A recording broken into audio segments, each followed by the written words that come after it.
Time. We're nearly out. No, we got quite a bit of time to talk to the students of St Ninian's High School. Tom Swift, you want to talk about music on the Isle of Man. What do you think about music? I think the music industry in the Isle of Man is quite developed at the moment. We've got a load of new local bands. Are you involved in up. it, Tom?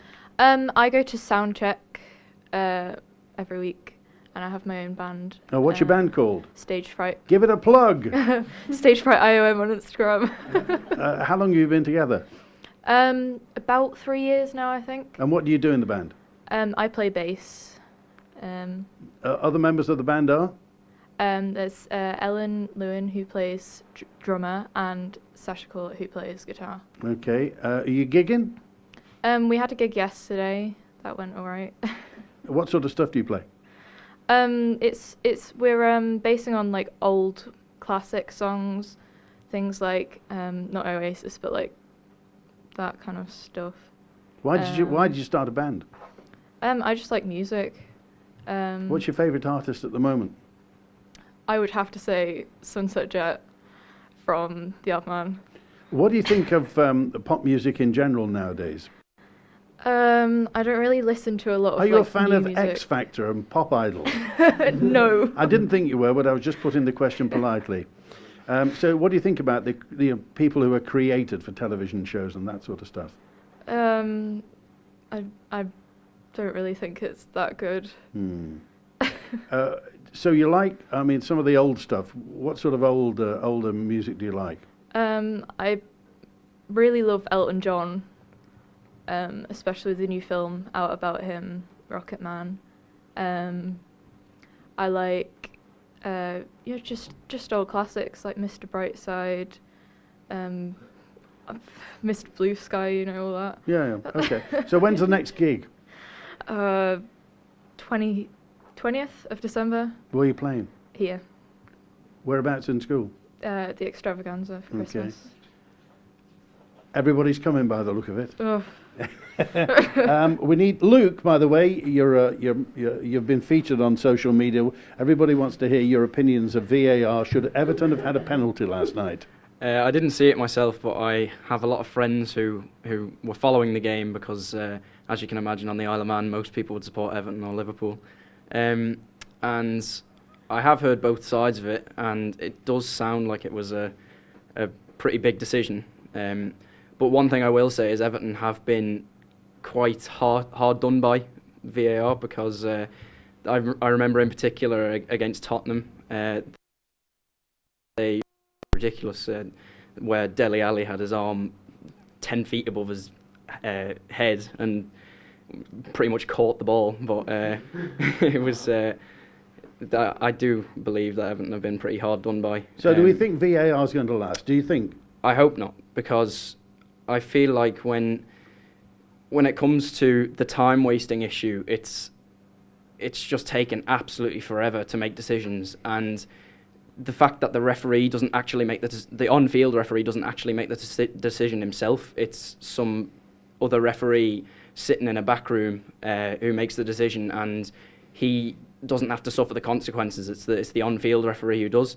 And another story I've heard, and I don't know how true it is, but the referees are having a bit of tit for tat when it comes to VAR because there was a particular decision where a particular referee had a decision overruled by another referee in the video assistant referee room, and then that on-field referee at the time did the same to the video assistant referee who was then on field in another game. So it just seems that the best interests of the game aren't at the heart of the Premier League or the referee or the referees here. To our sports correspondent Elliot Nelson's got something to say as well.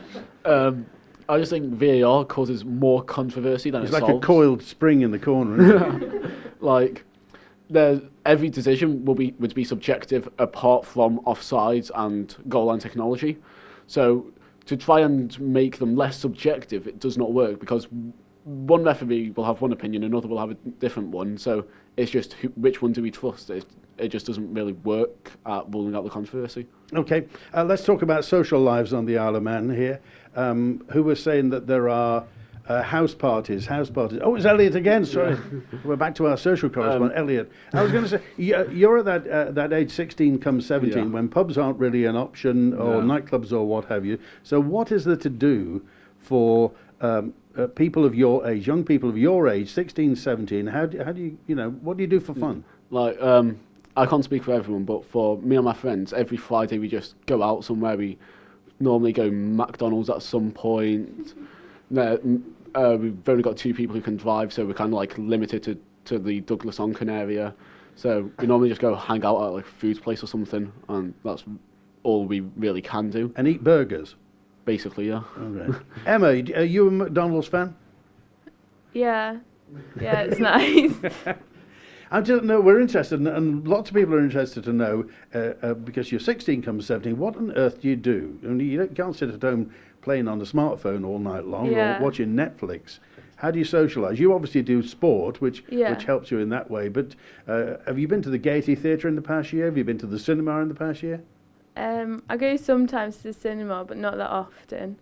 And I don't really go to the theatre unless it's a pantomime, like with my family.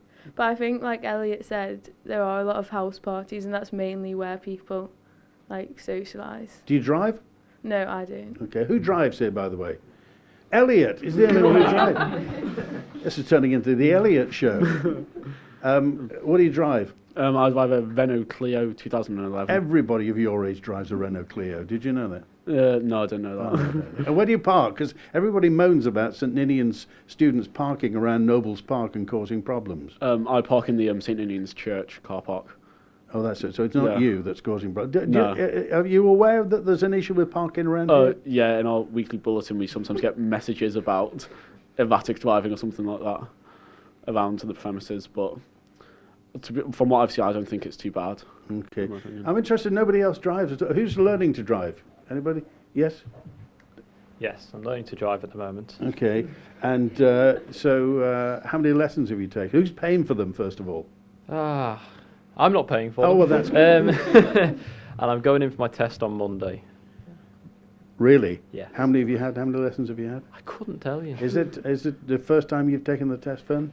I'd love to tell you it was, but no, it's the third. Well, that's the third time. Yes. It's very honest of you to take that. What did you fail on last? Oh, sorry, what did you not pass on last time? So last time it was not checking when I completed a 3-point turn. Yeah, that was it. And that was it. Can we all please say a prayer for Finn? Robbie as well. Are you driving, Robbie? I've been having lessons for about 1.5 years now. Do you play computer games? Yes. What do you play? My game I've been playing it quite a lot recently is Civilization 6. You play as different kind of civilizations from throughout history and compete against the other ones that are in a randomly generated world. I'm trying to think whether it was Ballacomene or King William's College, but somebody, I think it was Ballacomene, played one computer game for 13 hours non-stop. Can you beat 13 hours? I don't think so, no. I think my most in one session would be about 8 hours at the weekend. Non-stop? Yeah. Stopping to eat, perhaps? No, maybe a bathroom break or two. Francesca, do you play computer games? No. No? Have you ever played computer games? When I was like younger. Okay. What do you do on your smartphone? Do you use your smartphone much? Yeah, I watch YouTube, Netflix, and then I like get the news, like the Guardian, the Times. And do you use social media? Yeah. What do you use? Instagram, Snapchat, and Twitter. Okay. And do you post much?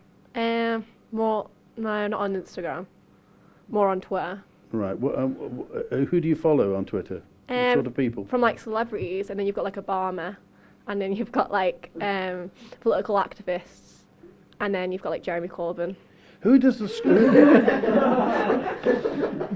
I'm sure they're in the same breath. Who does the Twitter for the St Ninian School? I wonder. Is there an official Twitter for the St Ninian School? We've got an Instagram, but it's more like it's just like people that in the school, like in our year 12, 13 that run it. And why are you laughing? Is it good? Yeah, it's good. Is it good? Good content. Good. All right. Camilla, I want to go to as well. I want to just nail down this stuff about climate change and climate activism. Do you think it's going to get solved?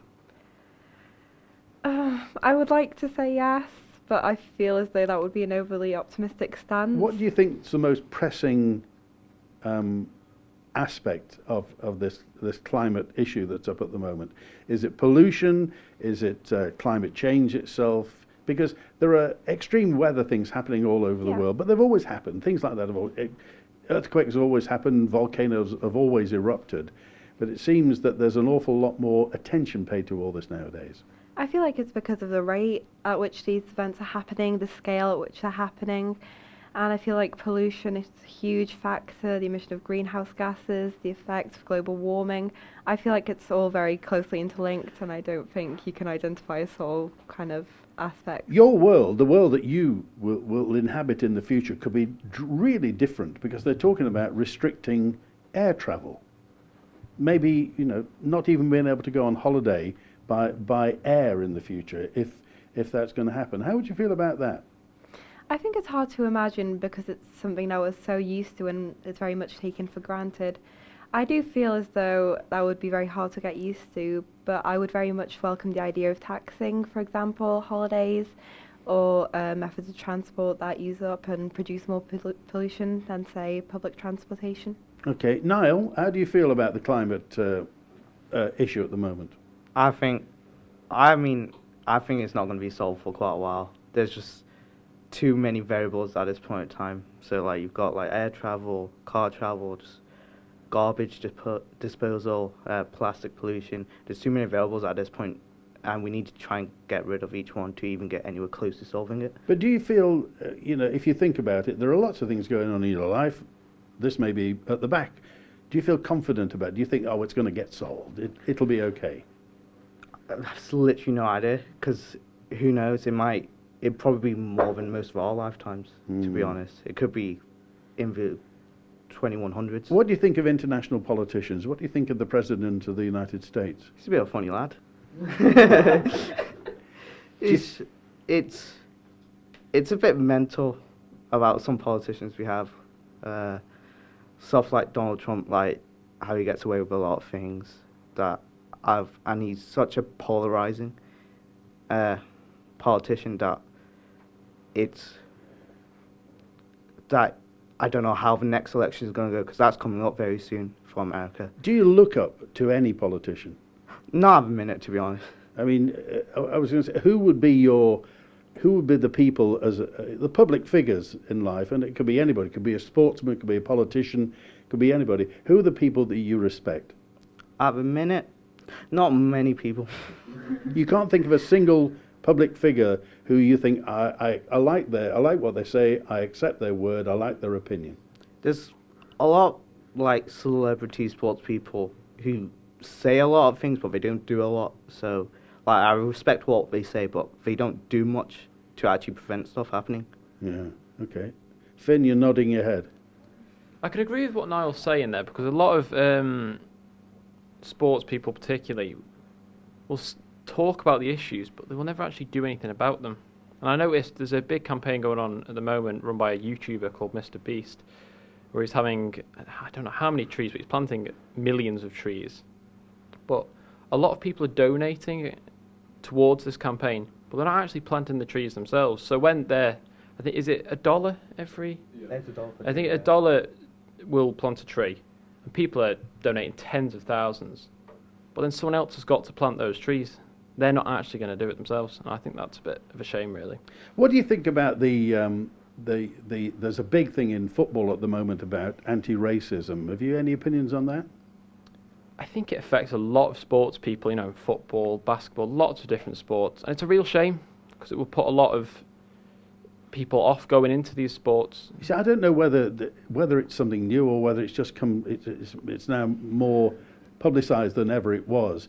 But particularly with Eastern European countries, there seems to be a real problem with black footballers and the abuse that they get. I mean, do you think that's something new? How do you view that? I wouldn't say that's new. I think that's always been around, and it's a real shame. And I think the reason it's addressed now is because of social media. I think a lot of people are pushing towards this shouldn't go on, this is not fair. And I completely agree with it. Okay. Let me go to Shannon as well. Shannon, you were saying which social media do you use most? Probably Snapchat. And you play computer games? No. You never play computer games? Well, I have. Like, I played them with my brother when I was younger. Well, like 15, but not anymore. No, I just don't do it. What do you what do you feel about the climate movement? And you can be honest. I went to the protest. Do you remember the protest that happened? I went to that, and I supported it, but I don't really know much. Like, I do know like what's the causes and stuff, but I don't really have that much. Does the school help in any way? Are there any information, any classes on it in the school, or is it all word of mouth stuff? No, yeah, word of mouth stuff. Okay, Camilla. I just wanted to say that I feel as though the school tries to kind of get involved with that sort of thing. In what way? There's a sixth form eco committee, so that aims to kind of raise issues about environmental kind of aspects, and they try and get recyclable bins into school, and I feel like they're just kind of like the student voice for trying to raise environmental issues within St Ninian's. Okay, we're back with more from the sixth formers, the year 13, is it? And 12. Back in a moment.